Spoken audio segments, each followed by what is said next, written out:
October 1943. A lone mosquito drops through cloud at 400 miles per hour. No bombs, no escort, just cameras and a pilot who refuses to pull up. German flak opens fire. The dive steepens. His navigator braces. They are seconds from impact or breakthrough. What happens next will rewrite how wars photograph their enemies. The autumn sky over occupied Europe belongs to the Reich.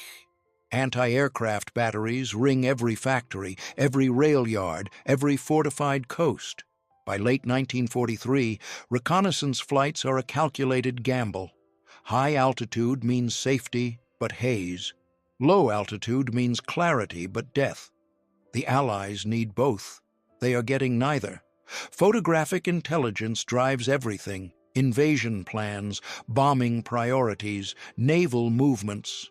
But German defenses have adapted. Fighters swarm anything slow, flak brackets anything predictable. Reconnaissance squadrons are bleeding crews faster than they can replace them. The photographs that do come back are often useless, too distant, too blurred, taken through smoke or cloud or the jitter of evasive maneuvers. At RAF Benson, analysts squint at grainy prints.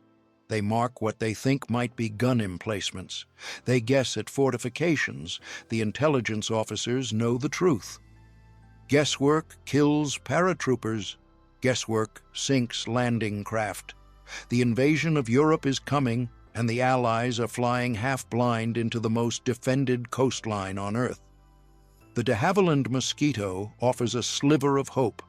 Built of plywood and speed, it carries no defensive guns. It survives by outrunning trouble. Reconnaissance variants trade bombs for fuel and cameras.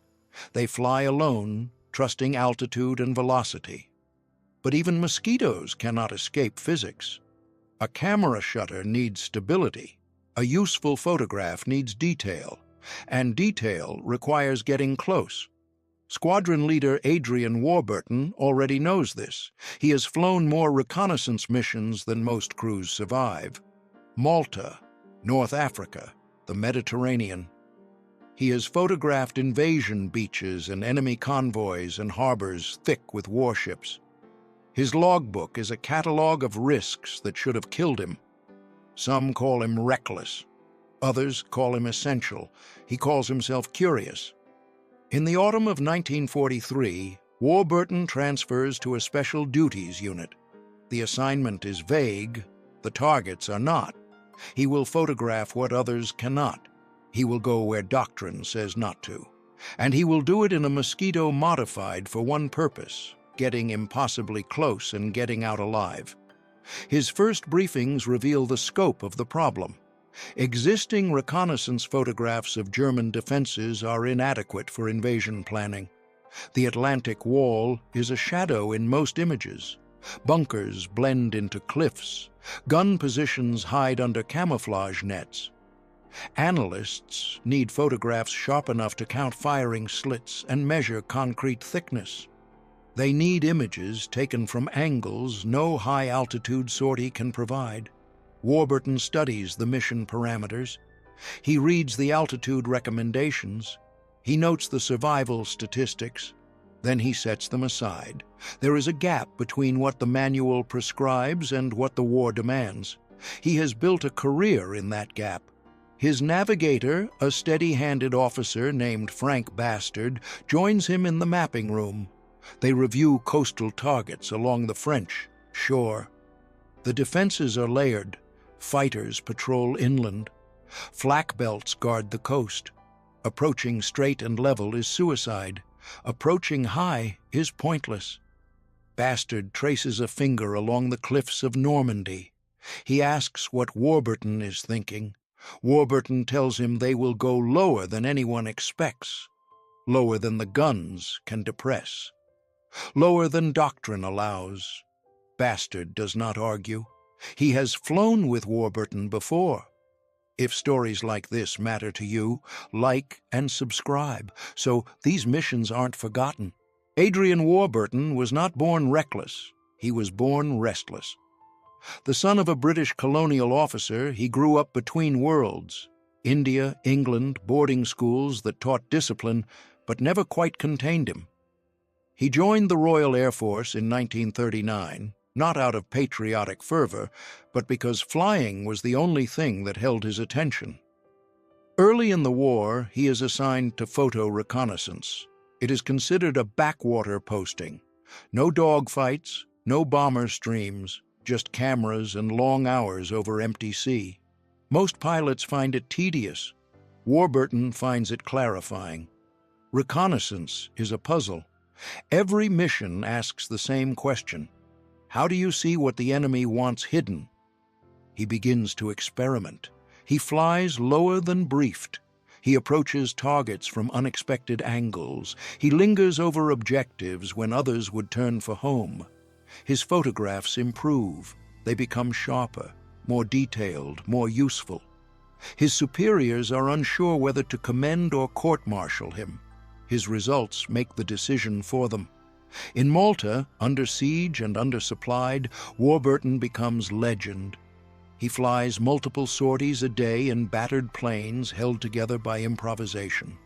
He photographs Italian convoys, German airfields, and invasion fleets massing in Sicily. His intelligence directs strikes that sink supply ships and strand Axis forces.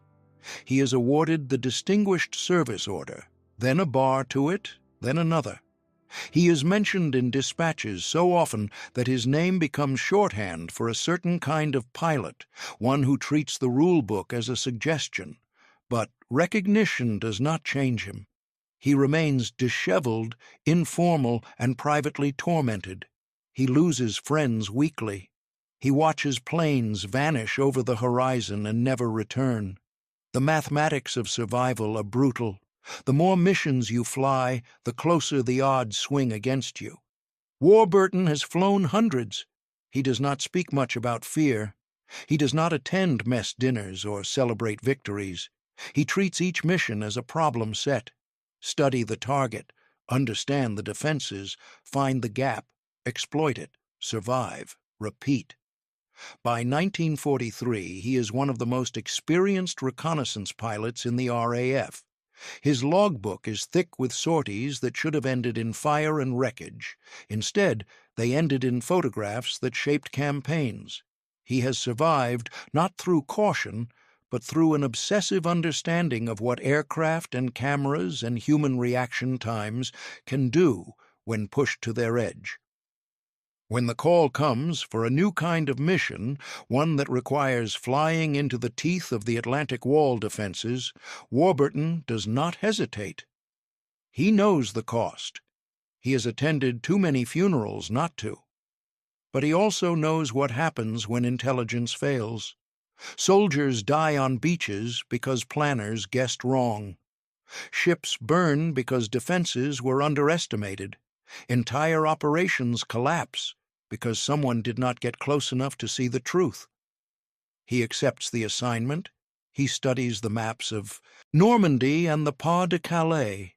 He notes the cliff heights, the likely gun positions, the approach paths that might, just might, offer a sliver of surprise.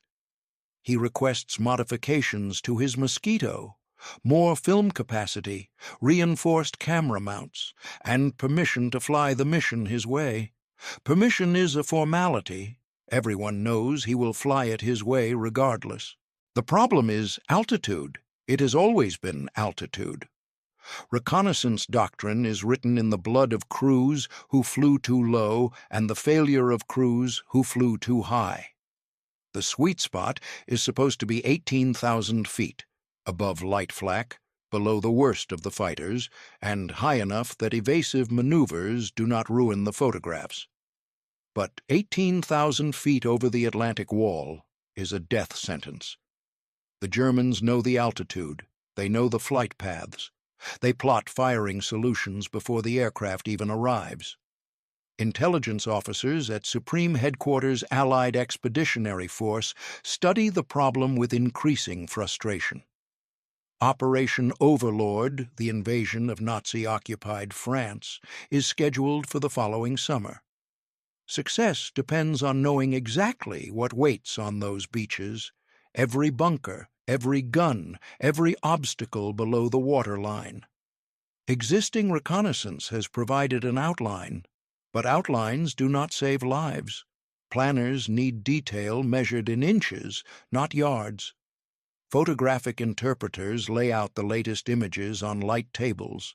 The coastal fortifications are visible as dark smudges against pale cliffs.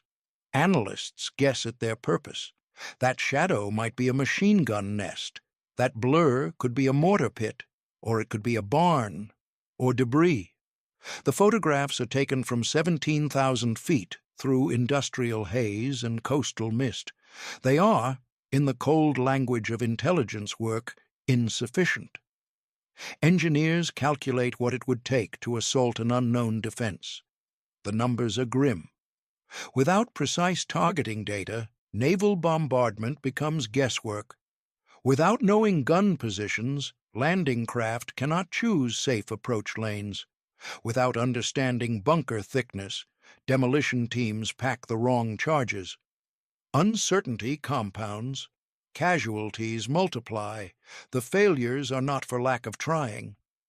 Reconnaissance. Spitfires have made low-level runs along the coast. Some return with excellent photographs. Most do not return at all. The flak is simply too dense. German gunners have learned to track low-altitude intruders and pour fire into their flight path. Speed is no defense when the entire sky ahead is filled with steel. High-altitude runs fare little better. The Luftwaffe stations fighters near the coast specifically to intercept reconnaissance flights. Even the Mosquito, fast as it is, cannot outrun a well-positioned Focke-Wulf at altitude, and if the fighters do not catch them, the weather does. Clouds obscure targets. Haze diffuses detail. Winter light slants low and creates shadows that hide more than they reveal. Bomber Command suggests saturation photography. Send dozens of aircraft over the coast and accept the losses. Fighter Command suggests armed sweeps to suppress flak, then send in the cameras. Both approaches will work, eventually, but at a cost measured in crews and time. The invasion cannot wait for attrition. It needs answers now. Warburton reads the intelligence summaries and sees the gap. The problem is not equipment. The Mosquito cameras are excellent. The problem is not courage. Crews are willing. The problem is assumption. Everyone assumes there is a minimum safe altitude. Everyone assumes that flying straight and level is necessary for clarity. Everyone assumes the defenses are too thick to penetrate. He has spent 4 years proving assumptions wrong. He proposes a different approach. Instead of flying high or fast or with escorts, he will fly alone at wave-top height until the last possible moment. Then he will climb, not to 18,000 feet, but to 2,000, just high enough to clear the cliffs, just long enough to trigger the cameras. Then he will dive back to the deck and vanish before the guns can track him. The briefing room is silent when he finishes. An intelligence officer points out that climbing into flak range is suicide. A gunnery officer notes that German radar will see him coming. A flight surgeon suggests that the G-forces of such a dive might incapacitate the crew or damage the cameras. Warburton listens. Then he tells them he will fly the mission tomorrow. The idea comes not from doctrine, but from observation. Warburton has spent years watching how German gunners react. Flak crews are trained to fire at predicted positions. They calculate altitude, speed, and heading, then fill that future point in space with explosions. It works because most pilots are predictable. They fly steady. They follow flight plans. They react to flak by climbing or turning, which only makes the gunner's job easier. But if you appear where no one expects, at an altitude that doctrine forbids, from an angle that makes no tactical sense, the gunners hesitate. Not long. 2 seconds, maybe 3. Just enough. Warburton sketches the flight path on a map. He will approach the Normandy coast at 50 feet below radar coverage until he is seconds from the cliffs. Then he will pull up hard, climb to 1,500 feet, and level out directly over the fortifications. The cameras will run, the gunners will react, and before their shells reach altitude, he will nose over into a dive steeper than any bomber, faster than any fighter, and scream back toward the wave tops. It is not a plan that works twice. It is not a plan that works if the weather is wrong, or the timing is off, or the guns happen to be pointed the right direction. It is a plan that depends on surprise, speed, and the slim hope that chaos favors the bold. His navigator, Frank Bastard, studies the sketch. He asks how steep the dive will be. Warburton estimates 60 degrees, maybe more. Bastard asks if the airframe can take it. Warburton says they will find out. Bastard nods. He does not ask again. They brief the mission to a senior intelligence officer who has the authority to stop it. The officer listens without interrupting. When Warburton finishes, the officer asks what the survival odds are. Warburton does not lie. He says the odds are poor, but the odds of getting usable intelligence any other way are worse. The officer approves the mission. He does so in writing, which is unusual. It is an acknowledgment that what Warburton is proposing exists outside normal operational parameters. It is also, perhaps, a way to ensure that if the mission succeeds, there is a record, and if it fails, there is accountability. The night before the flight, Warburton walks the airfield. The Mosquito sits in its dispersal bay, canopy gleaming under blackout-dimmed lights. Ground crew have loaded the cameras and checked the fuel. Everything is ready. Everything is also fragile. Plywood and glue and 2 Rolls-Royce Merlin engines. It feels like threading a needle at 400 miles per hour. He does not sleep much. He never does before a difficult mission. Instead, he reviews the map, the weather forecast, the known flak positions. He runs through the maneuver in his mind. Timing will be everything. Too early on the climb, and the guns will track him. Too late, and he will hit the cliffs. The margin for error is seconds. Dawn comes cold and clear. The weather is better than expected. Visibility will be good, which helps the cameras but also helps the gunners. Warburton and Bastard walk to the aircraft in silence. There is no ceremony, no speech, just the pre-flight routine, methodical and familiar. They taxi out. The Merlins settle into a steady roar. The tower clears them for takeoff. Warburton advances the throttles, and the Mosquito accelerates down the runway, lifts, and climbs into the pale morning sky. They set course for France. The English Channel is gray and cold beneath them. Warburton descends to wave-top height, throttling back just enough to keep the airframe from shaking itself apart. At this altitude, the world compresses. The horizon vanishes. There is only water and speed and the vibration of engines pushed near their limit. Bastard calls out navigation checks. Distance to coast. Time to climb point. Fuel state. His voice is calm. It is always calm. Warburton adjusts heading by small increments, lining up on a specific stretch of cliff west of Arromanches. This is where the photographs are needed most. This is where the invasion planners believe the defenses are thickest. The French coast appears as a thin line, then a smudge of detail. Cliffs rise 200 feet above the water. Warburton holds altitude until the cliffs fill the windscreen. Then he pulls back on the yoke. Hard. The Mosquito claws upward. The airframe groans. The speed bleeds off rapidly as the nose comes up, trading velocity for altitude. 1,000 feet. 1,200. 1,500. The cliffs fall away beneath them, and then they are over the fortifications. The world erupts. Every gun within a mile opens fire. The Germans have been waiting. Perhaps they heard the engines. Perhaps radar picked them up during the climb. It does not matter. The sky fills with tracer and smoke and the black puff of high-explosive shells. Warburton does not flinch. He holds the Mosquito level for 5 seconds. The cameras are running. Each frame captures concrete bunkers, gun pits, trenches, and obstacles with a clarity no previous sortie has achieved. The altitude is perfect. The angle is perfect. The light is perfect. Then the shells begin to bracket them. A burst explodes off the right wing. Shrapnel punctures the plywood skin. Another burst detonates ahead, and the aircraft shudders through the pressure wave. Bastard calls out that they have the photographs. Warburton does not wait. He shoves the yoke forward. The Mosquito pitches into a dive. The descent is violent. 60 degrees becomes 70. The airspeed indicator winds up past the red line.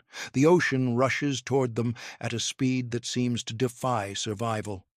The engines scream. The controls stiffen as the airframe loads up with G-forces. Warning lights flicker. Something in the tail section rattles loose. Warburton fights the stick, easing out of the dive in a curve that presses them into their seats. The altimeter unwinds. 1,000 feet, 500, 200. He levels out at 50 feet, so low that the propellers churn salt spray. Behind them, the flak continues for a few seconds, then stops. The gunners have lost them. They are over open water again. The cliffs recede. Bastard checks the cameras. The film is intact. The mounts held. They have what they came for. Warburton sets course for England and does not speak. His hands are steady on the controls, but his breathing is shallow. The adrenaline will fade soon, replaced by exhaustion and the shakes that always come after.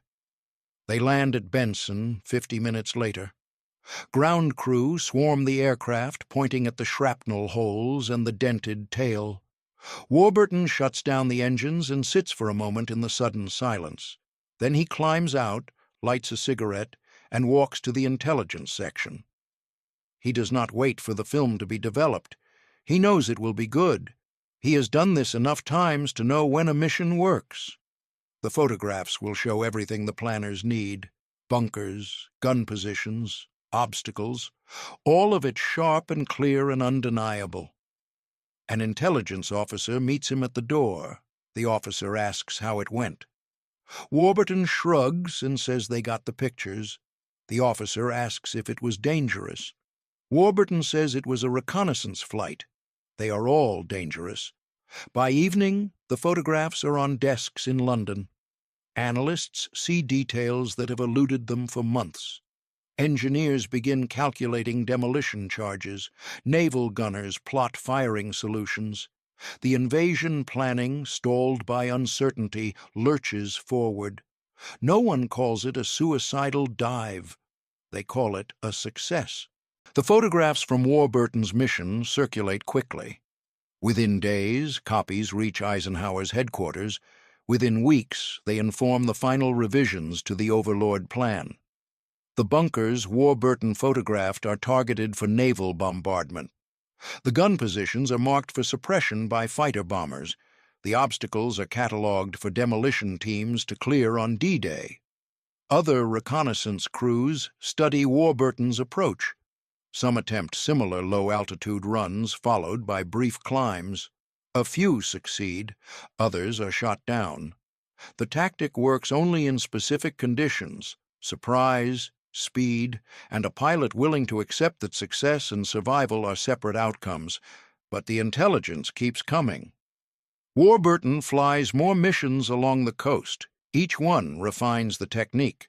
He varies the approach angle. He times the climbs to coincide with moments when German radar is masked by terrain. He learns which stretches of coast are most heavily defended and which offer brief gaps in coverage. His photographs fill in the map, piece by piece, frame by frame. By early 1944, Allied planners have a detailed photographic record of the Atlantic Wall. They know where the guns are. They know the thickness of the concrete. They know the fields of fire and the blind spots. The intelligence is not perfect, but it is good enough to plan, good enough to act. The impact is measurable. On D-Day, naval bombardment targets bunkers with precision. Demolition teams know exactly which obstacles to prioritize. Infantry units land with maps that show the location of every strong point within 100 yards of the beach. Casualties are still horrific, but they are not as catastrophic as they might have been. Thousands of men survive because someone flew low enough to see the truth. Warburton does not fly on D-Day. By then, he has been transferred again, this time to a unit preparing for operations in southern Europe. He does not witness the invasion he helped make possible. He does not see the beaches or the smoke or the men wading through surf toward the fortifications he photographed. In April 1944, 2 months before Overlord, Warburton takes off on a reconnaissance mission over Germany. His aircraft does not return. No wreckage is found. No distress signal is received. He simply vanishes, another name added to the long list of crews lost over occupied Europe. For decades, his fate remains unknown. In 2002, a researcher investigating Luftwaffe records finds a report of a mosquito shot down near Munich on the date Warburton disappeared. Wreckage is located. Personal effects confirm the identification. He is buried with honors, 60 years after his final flight. But his photographs remain. They are filed in archives, labeled with grid coordinates and dates. Historians studying the invasion use them to understand how the Allies planned the assault. Analysts comparing pre-invasion intelligence to post-invasion reality note the accuracy of the coastal images. The annotations in the margins are clinical: altitude, lens type, exposure time. They do not mention the dive. They do not mention the flak. They do not mention the seconds between the climb and the survival. Wars are built on information: movements of divisions, locations of airfields, thickness of walls. The side that sees more clearly fights with an advantage measured in lives saved and objectives secured. Reconnaissance is the quiet calculus beneath every battle plan. It is also the most dangerous work in the sky. Adrian Warburton understood that clarity comes at a cost. Every mission he flew was a negotiation between what the mission required and what the aircraft could survive. He pushed both to their limits, not out of recklessness, but out of a stubborn belief that if something needed to be known, it was worth the risk to know it. His innovation was not technological. He did not invent a new camera or a faster plane. His innovation was tactical and psychological. He recognized that German defenses were designed to counter predictable behavior. So he became unpredictable. He flew altitudes no doctrine recommended. He approached from angles that made no sense. He stayed over targets longer than anyone thought survivable, and he did it so many times that the impossible became routine. The dive over Normandy was not the first time he risked everything for a photograph. It was simply the most consequential. The intelligence gathered that day, and on the missions that followed, gave Allied planners the confidence to commit to Overlord. They knew what waited on those beaches.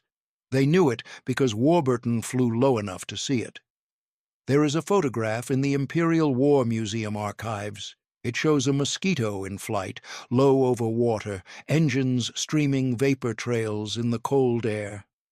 The caption notes the date and the pilot. It does not note that this particular sortie involved a climb into flak so dense that survival seemed statistically impossible. It does not note the dive that followed. It simply records that the mission was successful and the photographs were used in planning. That is how most heroism is recorded: in dry language, in archived images, in footnotes that do not capture the terror or the adrenaline or the moment when a pilot decides that the mission matters more than the odds.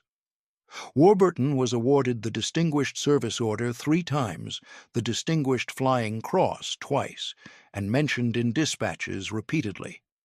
He was one of the most decorated reconnaissance pilots of the war. But the medals do not explain him.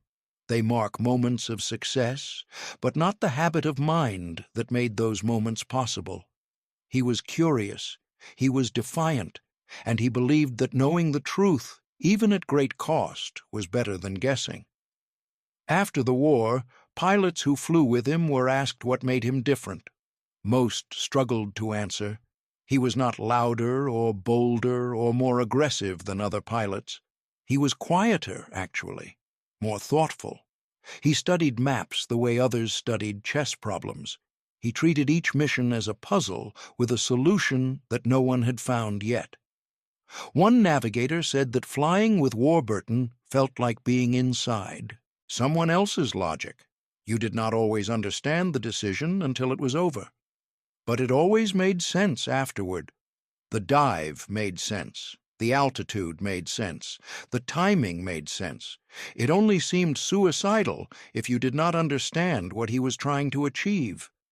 The legacy of that dive is woven into the planning documents of Overlord. Analysts used Warburton's photographs to map the Atlantic Wall with a precision that shaped the entire invasion. Engineers used them to design obstacles. Commanders used them to assign targets. Soldiers used them to navigate terrain they had never seen. The photographs taken in those 5 seconds over the Norman coast changed the outcome of the war in ways that are difficult to quantify but impossible to dismiss. Warburton did not live to see the invasion succeed. He did not see the collapse of the Atlantic Wall or the liberation of France or the end of the war he fought so long to win. He disappeared into the sky over Germany, one more pilot who flew too many missions and ran out of luck. But the dive remains. It remains in the archives. It remains in the memories of the crews who studied his methods and tried to replicate his results. It remains in the way reconnaissance doctrine was quietly revised after the war to acknowledge that sometimes the only way to see the truth is to fly closer than anyone thinks possible. One pilot's decision to climb into the flak, hold steady for 5 seconds, and then dive toward the sea. It was not a grand gesture. It was not a speech or a charge or a dramatic sacrifice. It was simply a recognition that the mission required something no one else was willing to do. And so he did it. That is the shape of hidden genius. Not louder or more visible, but quieter and more precise, a choice made in seconds that echoes for decades. A dive that looked like suicide but was actually clarity. A photograph that changed everything because someone refused to guess when they could know. The war is full of such moments. Most are never recorded. Some are forgotten. A few, like Warburton's dive, are preserved in the margins of history, silent, essential, and undeniable.